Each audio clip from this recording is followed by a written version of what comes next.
Dear students, in today's lecture we will discuss the adaptation of urban settlements to climate change. Climate change is the most glaring reality of the present times. All over the world, glaciers are melting, sea level is rising, oceans are getting hotter and acidic, tropical and extratropical cyclones have intensified. Large extreme waves and storm surges have increased. Temperatures are soaring high, precipitation patterns have changed, and the extreme weather events have become a common norm. Insertion 1 depicts that aside climate change, another important phenomena operating in the world is increasing urbanization. Every decade, a good number of people are added to the urban areas, whereas rural areas are witnessing a decline in the proportion of the population. It is significant to note that presently more than half of the world's population is living in urban areas. As you can see in insertion 2, urbanization is expected to grow continuously by 2050. 66% of the world's population is projected to be urban, which was only 30% in 1950. It is also significant to note that the rate of urbanization is not same throughout the world, rather varies greatly across regions. Insertion 3 shows that in 2014, North America, Latin America and the Caribbean islands recorded high level of urbanization at or above 80%. Europe, Asia and Africa reported 73%, 48% and 40% of their population living in urban areas. Over the coming decades, the level of urbanization is expected to increase in all of the regions of the world, but the countries of Africa and Asia are urbanizing faster than the rest of the countries of the world. After understanding climate change and urbanization, we must explore the relationship of urbanization and climate change. The process of urbanization and climate change has a close relationship with each other. On the one hand, an increasing number of cities results into the release of large amount of greenhouse gases. The cities also bear the impact of climate change in the form of heat waves, cold waves, urban flooding, etc. While cities produce substantial emissions and thus contribute to global warming, they can also offer significant greenhouse gases reduction potential, which is based on a denser concentration of services and through the efficiency of infrastructures and technologies adopted. While climate change is viewed as an environmental issue, it is essentially a problem of structural development as it impacts the population and requires a multidimensional approach to draw out appropriate responses to climate change in urban areas. It is necessary to keep in mind that the ability to respond to climate change and its impacts also depends on the level of development, political capacity and spatial context of each city. The growing concern for urbanization and climate change has made adaptation a necessity in the present times. An adaptation to climate change consists of initiatives and measures to reduce the vulnerability of natural and human systems against actual or expected climate change effects. Both through informal preparations and formal planning activities, cities can build their resilience and capacity to adapt to existing and future climate change impacts. Dear students, we have got an overview of how urbanization and climate change are related to each other, and adaptation of both of these phenomena is the best way forward. As the impacts of climate change may be long lasting, institutional support, development programs and programs in individual sectors should adopt the multidimensional approach and try to integrate climate change responses with other urban problems in the socio-economic and environmental domain. It is necessary to combine a long-term planning view with specific short-term actions. It needs to bear in mind that not a single or specific mitigation and adaptation policy is suitable for all the cities to fight with the climate change. The policies should stress, support and reward synergies and co-benefits with other existing policies. For example, how policies can achieve the twin goals of addressing climate change and supporting development. As the cities are melting pots of development, congregation of people and resources makes city infrastructure as well as its residents vulnerable to the risks of climate change. It is well recognized that developing adaptation strategies in urban system is an extremely complex and challenging process. Many factors and organizations are required to work collaboratively as well as independently. Now, we will study what adaptation strategies of climate change can be adopted by urban settlements. Firstly, we will discuss about the land use.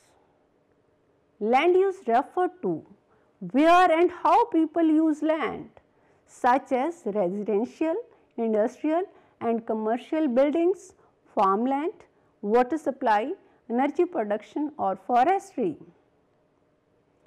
Land use planning in cities include the management and regulation of those activities that exist within city boundaries.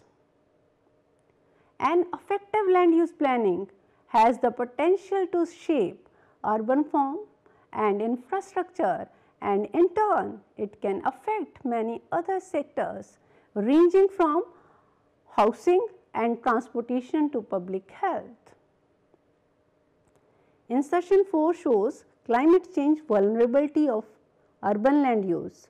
In urban areas, the urban poor live in informal settlements and makeshift houses in areas of high environmental risk. Informal settlements are often located on marginal lands, low-lying floodplains and steep slopes which are prone to natural disasters such as floods, landslides, etc. A city can draft adaptation policies by understanding the vulnerability of different parts of the city. The adaptation strategies for urban land use are shown in insertion 5. Firstly, this can be done by the identification of areas of the cities which are most affected by sea level rise or localized flooding. It is important and an initial step in taking action to reduce climate vulnerability. Secondly, it can be done by keeping the long-term costs of development of the urban belt up in those areas which are less vulnerable to climate change. Thirdly, by the encouragement of coordinated transportation and housing investment should also be done so that people can afford to live in safe conditions with sound transportation choices in case of emergency. Another adaptation strategy is to promote green infrastructure and sound watershed management, which can reduce stormwater runoff, lessen the urban heat island effect, and improve public health. Housing and urban settlements. The built-up environment in urban areas has to adapt itself to a range of climate change impacts in order to protect urban economies, population, and their valuable assets. Knowledge and innovation are required for adapting existing and new buildings. Insertion 6 depicts risk of urban housing and settlement to climate change. Urban settlements are threatened by floods, intense storms and cyclones, landslides, heat waves, especially in houses without cooling method.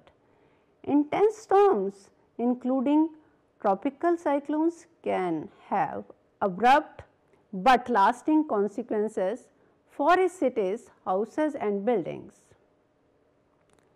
Because of their extreme nature, cyclones can result into soil erosion and landslides, which can result into partial or complete destruction of buildings.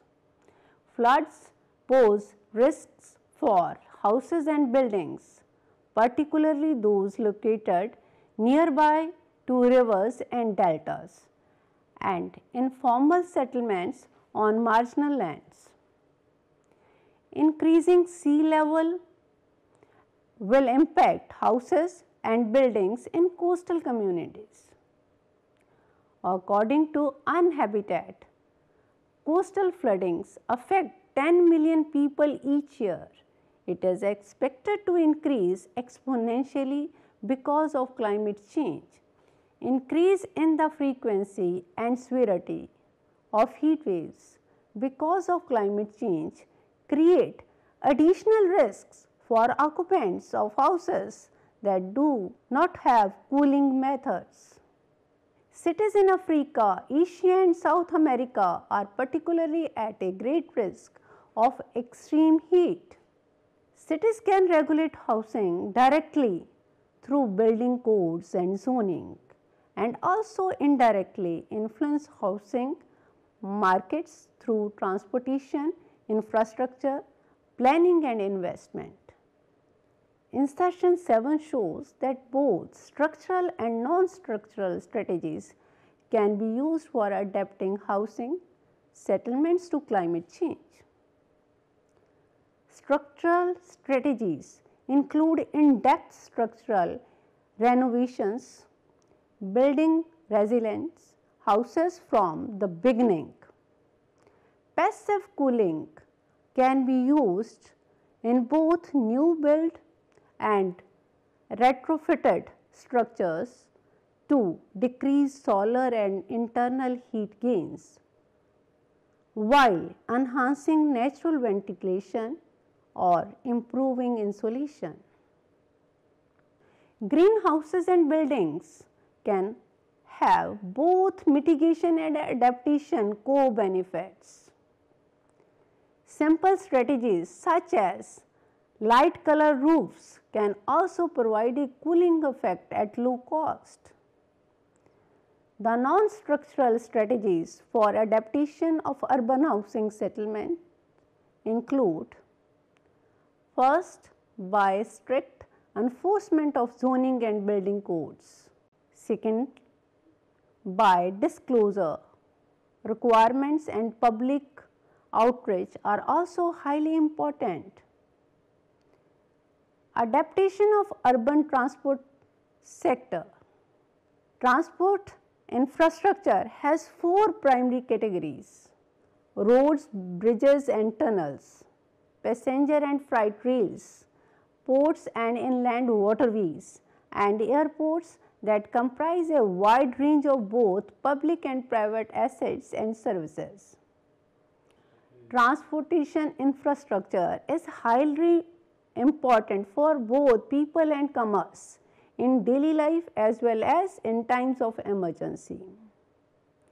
However, many cities in developing countries lack sound and diverse transportation infrastructure. Critical infrastructure either does not exist or is substandard relative to current climate hazards. In session 8 reveals some adaptation strategies for transportation sector in the event of climate change. For adaptation of urban transport to climate change, cities can first of all integrate climate resilient transportation priorities, including developing new transportation choices with land use plans and building codes. Second is the expansion of transportation infrastructure and transit oriented development is critical to ensure flexibility of evacuation option. Third, during construction, cities can build once to a higher standard rather than to build to lower standard initially and then be forced to retrofit later. Fourth is the green infrastructure, such as pervious structures, can also help to make transportation more resilient with direct advantages such as decreasing both ponding and runoff during rainstorms. As we all know that urban areas are quickly converting into concrete jungles. Surfacing is done by concrete, asphalt and paving slabs which are impervious and prevent surface water from being absorbed into the ground. Most of the urban settlements rely on piped system to rapidly carry away excess surface water. Conventional piped systems are becoming increasingly vulnerable as the number of extreme weather events producing rainfall in excess of piped system capacity increases. When they reach peak capacity, problems can occur. The most severe of these is increased flooding in urban systems as surface water backs up in conventional piped system. For example, Mumbai floods in 2005 and Chennai floods in 2015. Owing to massive concretization of roads and unplanned constructions that have flattened the natural topography, almost 90 to 100% of the rainwater in both cities drains off into the stormwater drains instead of being absorbed into the ground and resulted into devastating floods. Fifth is poor surfacing, which is depicted in insertion 9. It refers to paving and other surfacing material that are permeable and allows the passage of water through the surfacing material into the ground beneath. This can lead to improved flood risk management and better protection of groundwater resources and benefiting biodiversity. Another advantage of poor surfacing is that it can also increase groundwater supplies. The cities of Portland and Chicago in the United States of America have taken a step forward urban adaptation to climate change by undergoing poor surfacing in few of its streets. Sixth, cities expecting average temperatures to rise can retrofit existing bus fleets with white roofs to reduce solar heat again and ventilation to ensure adequate air circulation. Seventh, coastal cities expecting sea level rise can work with ports and maritime business to synchronize shipping schedules around high tides to avoid problems with bridge clearance. Adapting urban water, storms and waste systems. Clean water supply and adequate sanitation are very important for public health. Unsafe water and substandard sanitation infrastructure are among the primary risk factors for diarrhea, the second leading contributor to global disease burden. In high income and some middle income countries, virtually all the urban population is served by drinking quality piped water to the homes for 24 hours a day. These places also have good system of sanitation that minimizes risk of fecal contamination. However, in poor countries, around 1 billion of people live in informal settlements and face problems like unavailability of clean drinking water and sanitation facilities. The changing climate in the world is also likely to impact water and sanitation facilities in urban areas. Climate changes expected to intensify droughts resulting in disruption to water supply. Water stressed regions with an annual per capita availability below 1000 cubic meter are the most at the risk. These include water basins of North Africa and the Middle East, the Mediterranean region, South Asia, the United States of America, Mexico, Northeast Brazil and Western South America. Climate change is also expected to result in the increased and more frequent flooding because of the disappearance of natural system that acts as temporal sponges or slow releasers such as surrounding wetlands. For example, the state of Jammu and Kashmir in India experienced floods in September 2014 as the city of Srinagar had lost most of their wetlands to urban structures. In session 10 shows some adaptation strategies for urban water supply. The urban areas can adapt water supply by measures. First, by the expansion of rainwater storage. Second is the removal of invasive non-native vegetation from riparian areas. Third is the reuse of wastewater for watering parks and cleaning streets. Fourth can be improvement of water use efficiency by recycling water or physical improvements. Fifth is by the promotion of traditional practices for sustainable water use. Sixth can be expanded use of economic incentives including metering and pricing to encourage water conservation. The main adaptation strategies for sanitation facilities in urban areas are shown in insertion 11. These are: first is to build small adaptable design of pit latrines near existing structures. Secondly, septic tanks should be built and maintained properly. Third can be building of conventional sewerage and sewage treatment plants. Solid waste management. Solid waste management originate from a variety of sources with material types that include electronics, plastics, metals, glass, human fecal matter and hazardous material that can be toxic, corrosive, radioactive, flammable or infectious. In some cities of developing countries, solid waste disposal systems are often inadequate, if they exist at all.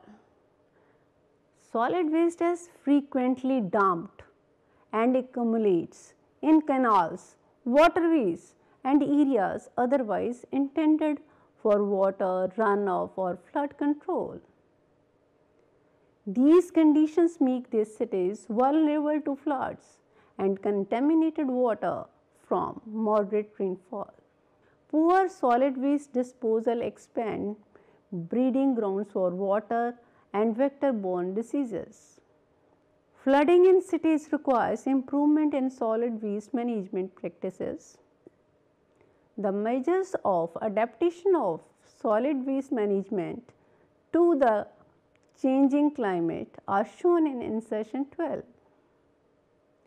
It includes develop regular and proactive collection of solid waste from drains, streets, and waterways.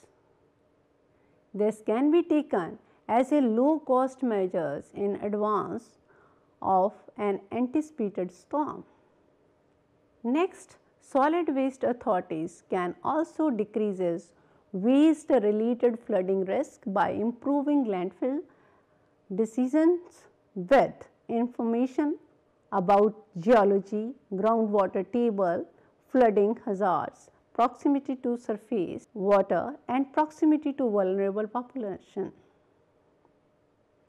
Another could be cities can also reduce vulnerability to health risks through practices that avoid to reduce high concentration of pollutants in water after periods of floods or droughts. Fourth step could be that in collection and disposal services, cities can increase the use of corrosive resistant lined and lidded storage system, minimize accumulation of waste and informal disposal, increase the frequency of collection to remove organic waste, and minimize the number and spatial coverage of waste disposal sites. Fifthly, in transfer and transport services, cities can change waste management routes away from surface water supplies or floodplains and ensure accessibility of major routes. Adapting energy sector. Urban prosperity and quality of life depends in large parts of the services of the energy sector to support the energy needs of households, business, transportation, healthcare, water management, and food systems. These energy requirements comprise of lighting, heating, and cooling in both residential and commercial buildings, as well as fuel for transportation and industry.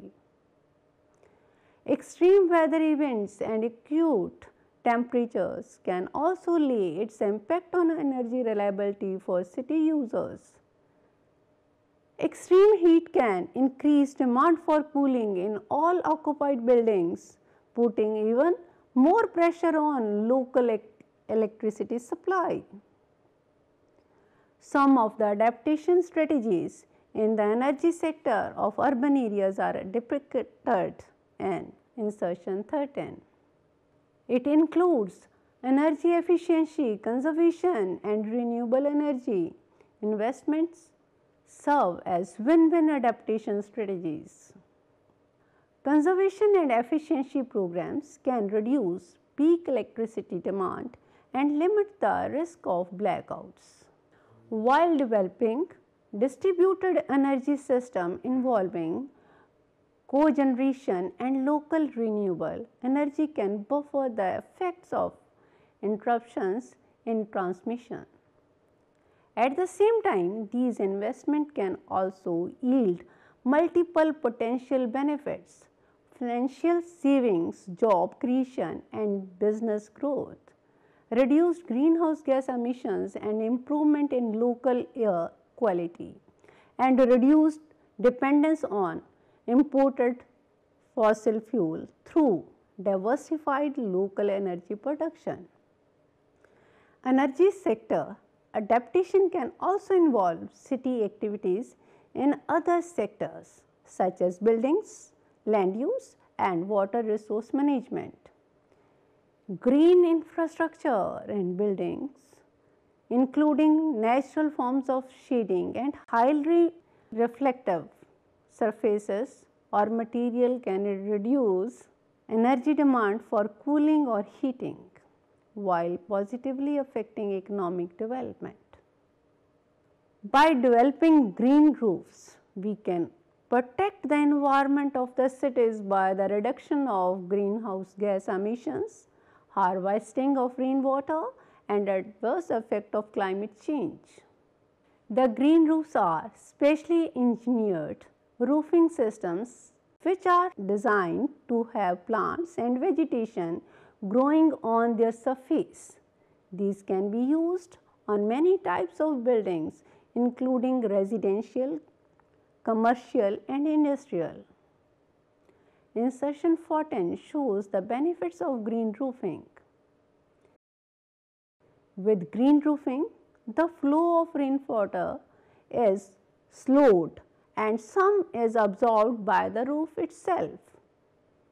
Green roofing has other benefits.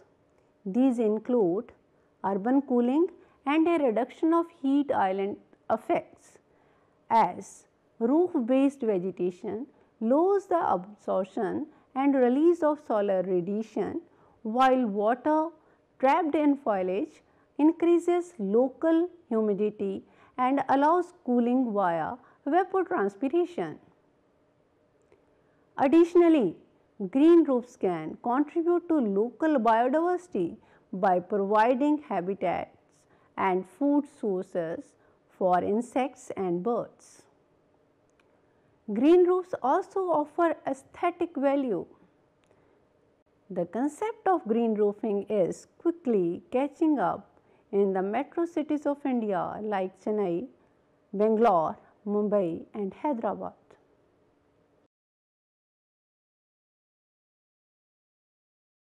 Urbanization and climate change are related to each other, and adaptation to both of this phenomenon is the best way forward.